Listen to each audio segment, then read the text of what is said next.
ओम शांति। 16 अक्टूबर 2025 की मुरली से सुनते हैं बाबा के आज के अनमोल मधुर महावाक्य। मीठे बच्चे, एकांत में बैठ अब ऐसा अभ्यास करो जो अनुभव हो मैं शरीर से भिन्न आत्मा हूँ। इसको ही जीते जी मरना कहा जाता है। मीठे बच्चे, एकांत में बैठ अब ऐसा अभ्यास करो जो अनुभव हो मैं शरीर से भिन्न आत्मा हूँ। इसको ही जीते जी मरना कहा जाता है। प्रश्न, एकांत का अर्थ क्या है? एकांत में बैठ तुमको कौन सा अनुभव करना है?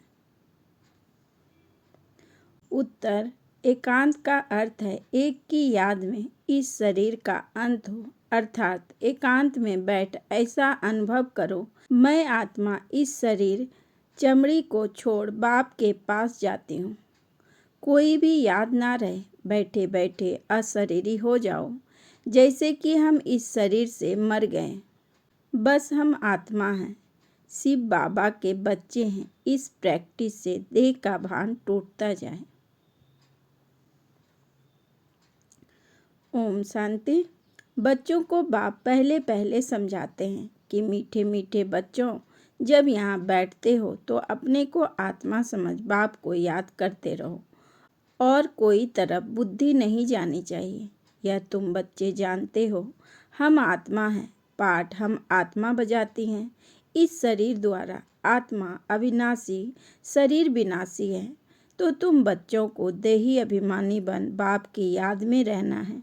हम आत्मा हैं, चाहे तो इन आर्गन से काम लेवें व ना लेवें, अपने को शरीर से अलग समझना चाहिए। बाप कहते हैं अपने को आत्मा समझो, देह को भूलते जाओ। हम आत्मा इंडिपेंडेंट हैं। हमको सिवाय एक बाप के और कोई को याद नहीं करना है। जीते जी मौत की अवस्था में रहना है। हम आत्मा का योग रहना है अब बाप के साथ। बाकी तो दुनिया से, घर से मर गए। कहते हैं ना, आप मुए मर गई दुनिया। अब जीते जी तुमको मरना है। हम आत्मा शिव बाबा के बच्चे हैं। शरीर का भान उड़ाते रहना चाहिए। बाप कहते हैं अपने को आत्मा समझो और मुझे याद करो। शरीर का भान छोड़ो। यह पुराना शरीर है ना, पुरानी चीज को छोड़ा जाता है ना। अपने को अशरीरी समझो। अभी तुमको बाप को याद करते करते बाप के पास जाना है। ऐसे करते करते फिर तुमको आदत पड़ जाएगी। अभी तो तुमको घर जाना है, फिर इस पुरानी दुनिया को याद क्यों करें? एकांत में बैठ ऐसे अपने साथ मेहनत करनी है। भक्ति मार्ग में भी कोठरे में अंदर बैठ माला फेरते हैं, पूजा करते हैं। तुम भी एकांत में बैठ यह कोशिश करो तो आदत पड़ जाएगी। तुमको मुख से तो कुछ बोलना नहीं है, इसमें है बुद्धि की बात। शिव बाबा तो है सिखलाने वाला, उनको तो पुरुषार्थ नहीं करना है। यह बाबा पुरुषार्थ कराते हैं, वह फिर तुम बच्चों को भी समझाते हैं। जितना हो सके ऐसे बैठकर विचार करो। अभी हमको जाना है अपने घर, इस शरीर को तो यहाँ छोड़ना है। बाप को याद करने से ही विकर्म विनाश होंगे और आयु भी बढ़ेगी।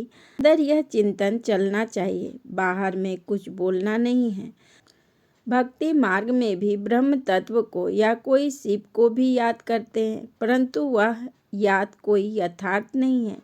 बाप का परिचय ही नहीं तो याद कैसे करें? तुमको अब बाप का परिचय मिला है। सवेरे सवेरे उठकर एकांत में ऐसे अपने साथ बातें करते रहो।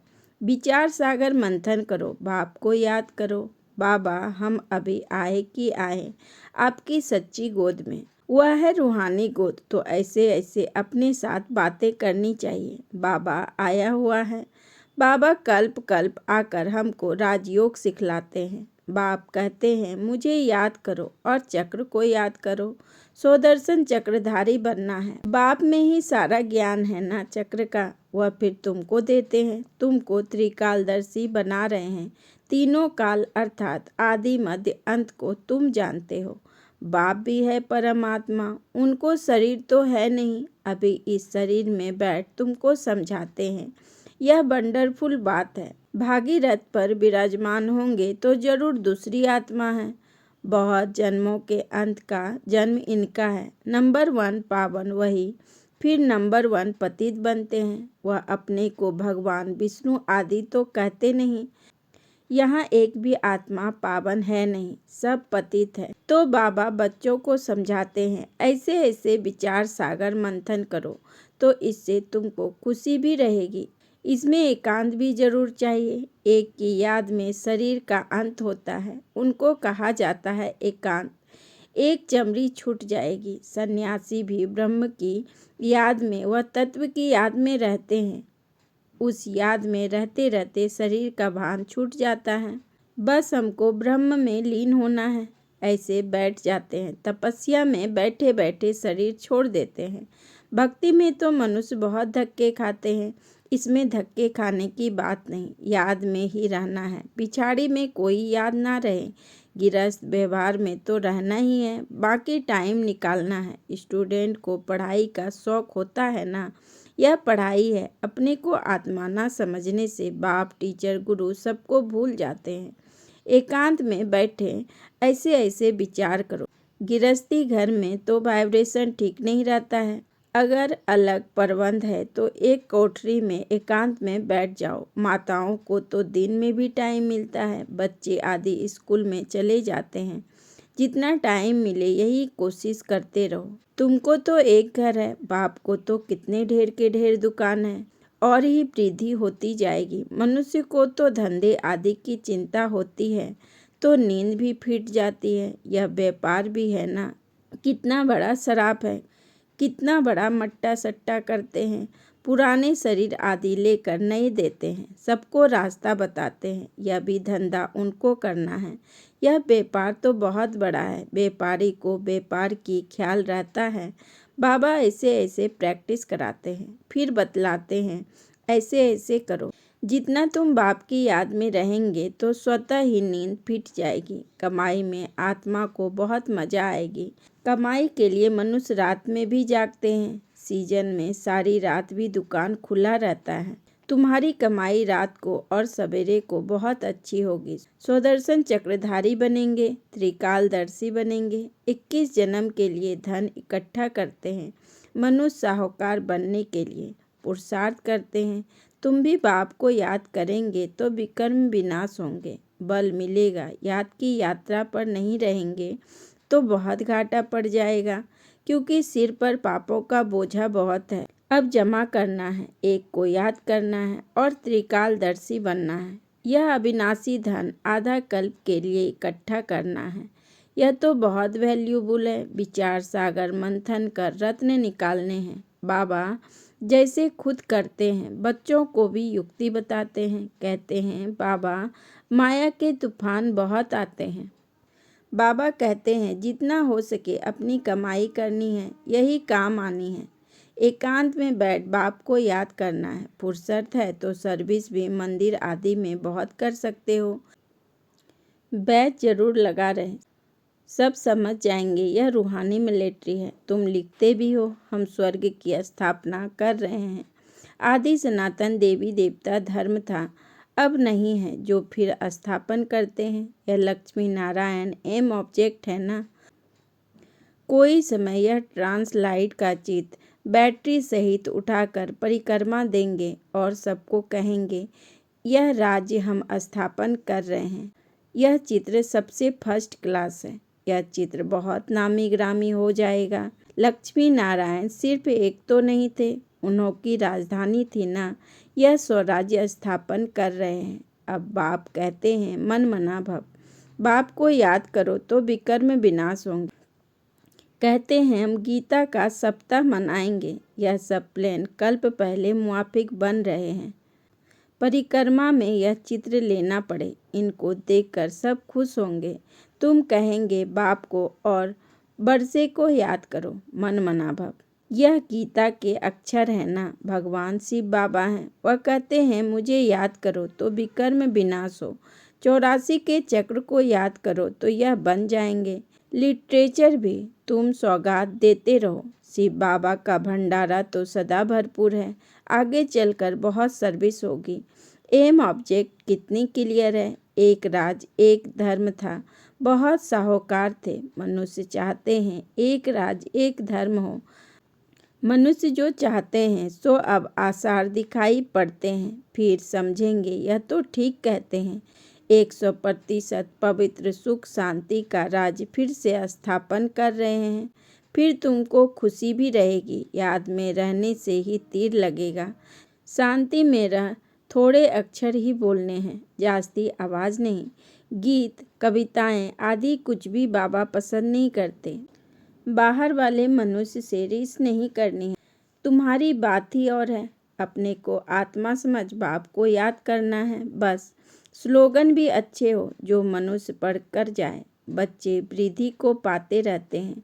खजाना तो भरपूर रहता है बच्चों का दिया हुआ, फिर बच्चों को काम ही आता है। बाप तो पैसे नहीं ले आते हैं, तुम्हारी चीज़ें तुम्हारे काम में आती हैं। भारतवासी जानते हैं हम बहुत सुधार कर रहे हैं। 5 वर्ष के अंदर इतना अनाज होगा जो अनाज की कभी तकलीफ नहीं होगी। और तुम जानते हो ऐसी हालात होगी जो अन्न खाने के लिए नहीं मिलेगा। ऐसे नहीं अनाज कोई सस्ता होगा। तुम जानते हो हम 21 जन्म के लिए अपना राज्य भाग पा रहे हैं। यह थोड़ी बहुत तकलीफ तो सहन करनी ही है। कहा जाता है खुशी जैसी खुराक नहीं। अतीन्द्रिय सुख गोप गोपियों का गाया हुआ है। ढेर बच्चे हो जाएंगे। जो भी सैपलिंग वाले होंगे वह आते जाएंगे। झाड़ यहाँ ही बढ़ना है ना। स्थापना हो रही है। और धर्मों में ऐसा नहीं होता है, वह तो ऊपर से आते हैं। यह तो जैसे झाड़ स्थापना हुआ ही पड़ा है। इसमें फिर नंबरवार आते जाएंगे, वृद्धि को पाते जाएंगे। तकलीफ कुछ भी नहीं। उन्हों को तो ऊपर से आकर पाठ बजाना ही है। इसमें महिमा की क्या बात है। धर्म स्थापक के पिछाड़ी आते रहते हैं। वह शिक्षा क्या देंगे सदगति की। कुछ भी नहीं। यहाँ तो बाप भविष्य देवी देवता धर्म की स्थापना कर रहे हैं। संगम युग पर नया सैपलिंग लगाते हैं ना। पहले पौधों को गमले में लगाकर फिर नीचे लगा देते हैं। वृद्धि होती जाती है। तुम भी अब पौधा लगा रहे हो। फिर सतयुग में वृद्धि को पाए राज्य भाग पाएंगे। तुम नई दुनिया की स्थापना कर रहे हो। मनुष्य समझते हैं अर्जुन कलयुग में बहुत वर्ष पड़े हैं, क्योंकि शास्त्रों में लाखों वर्ष लिख दिए हैं। समझते हैं कलयुग में अभी 40,000 वर्ष पड़े हैं। फिर बाप आकर नई दुनिया बनाएंगे। कई समझते हैं यह वही महाभारत लड़ाई है। गीता का भगवान भी जरूर होगा। तुम बतलाते हो श्री कृष्ण तो था नहीं। बाप ने समझाया है श्री कृष्ण तो 84 जन्म लेते हैं। एक फीचर ना मिले दूसरे से तो यहाँ फिर श्री कृष्ण कैसे आएंगे। कोई भी इन बातों पर विचार नहीं करता। तुम समझते हो श्री कृष्ण स्वर्ग का प्रिंस हुआ, फिर द्वापर में कहाँ से आएगा। इस लक्ष्मी नारायण के चित्र को देखने से ही समझ में आ जाता है। शिव बाबा यह वर्षा दे रहे हैं। सतयुग की स्थापना करने वाला बाप ही है। यह गोला झाड़ आदि के चित्र कम थोड़े ही हैं। एक दिन तुम्हारे पास यह सब चित्र ट्रांसलाइट के बन जाएंगे। फिर सब कहेंगे हमको ऐसे चित्र ही चाहिए। इन चित्रों से फिर विहंग मार्ग की सर्विस हो जाएगी। तुम्हारे पास बच्चे इतने आएंगे जो फुर्सत नहीं रहेगी। ढेर आएंगे, बहुत खुशी होगी। दिन प्रतिदिन तुम्हारा फोर्स बढ़ता जाएगा। ड्रामा अनुसार जो फूल बनने वाले होंगे उनको टच होगा। तुम बच्चों को ऐसे नहीं कहना पड़ेगा कि बाबा इनकी बुद्धि को टच करो। टच कोई बाबा थोड़े ही करते हैं। समय पर आपे ही टच होगा। बाप तो रास्ता बताएंगे ना। बहुत बच्चियां लिखती हैं हमारे पति की बुद्धि को टच करो। ऐसे सबकी बुद्धि को टच करेंगे फिर तो सब स्वर्ग में इकट्ठे हो जाएंगे। पढ़ाई की ही मेहनत है। तुम खुदाई खिदमतगार होना। सच्ची सच्ची बात बाबा पहले से ही बता देते हैं क्या क्या करना है। ऐसे चित्र ले जाने पड़ेंगे। सीढ़ी का भी ले जाना पड़ेगा। ड्रामा अनुसार स्थापना तो होनी ही है। बाबा सर्विस के लिए जो डायरेक्शन देते हैं उस पर ध्यान देना है। बाबा कहते हैं बैच किस्म किस्म के लाखों बनाओ। ट्रेन की टिकट लेकर 100 माइल तक सर्विस करने आओ। एक डिब्बे से दूसरे डिब्बे में फिर तीसरे में बहुत सहज है। बच्चों को सर्विस का शौक रहना चाहिए। अच्छा, मीठे मीठे सिक्की लदे बच्चों प्रति माता पिता बाप दादा का याद प्यार और गुड मॉर्निंग। रूहानी बाप की रूहानी बच्चों को नमस्ते। हम रूहानी बच्चों की रूहानी बाप दादा को पदम गुना नमस्ते नमस्ते नमस्ते। Good morning. शुक्रिया बाबा, शुक्रिया। धारणा के लिए मुख्य सार। नंबर 1, विचार सागर मंथन कर अच्छे अच्छे रत्न निकालने हैं। कमाई जमा करनी है। सच्चा सच्चा खुदाई खिदमतगार बन सेवा करनी है। नंबर 2, पढ़ाई का बहुत शौक रखना है। जब भी समय मिले एकांत में चले जाना है। ऐसा अभ्यास हो जो जीते जी इस शरीर से मरे हुए हैं इस स्टेज का अनुभव होता रहे, देह का भान भी भूल जाए। वरदान, अपने मूल संस्कारों के परिवर्तन द्वारा विश्व परिवर्तन करने वाले उदाहरण स्वरूप भव। अपने मूल संस्कारों के परिवर्तन द्वारा विश्व परिवर्तन करने वाले उदाहरण स्वरूप भव। विस्तार में बाबा ने कहा, हर एक में जो अपना मूल संस्कार है, जिसको नेचर कहते हो, जो समय प्रति समय आगे बढ़ने में रुकावट डालता है, उस मूल संस्कार का परिवर्तन करने वाले उदाहरण स्वरूप बनो। तब संपूर्ण विश्व का परिवर्तन होगा। अब ऐसा परिवर्तन करो जो कोई यह वर्णन ना करे कि इनका यह संस्कार तो शुरू से ही है। जब परसेंटेज में अंश मात्र भी पुराना कोई संस्कार दिखाई ना दे, वर्णन ना हो, तब कहेंगे यह संपूर्ण परिवर्तन के उदाहरण स्वरूप है।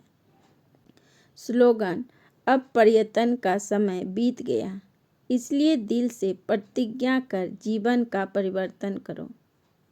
अब पर्यटन का समय बीत गया, इसलिए दिल से प्रतिज्ञा कर जीवन का परिवर्तन करो। अच्छा, ओम शांति, ओम शांति, ओम शांति।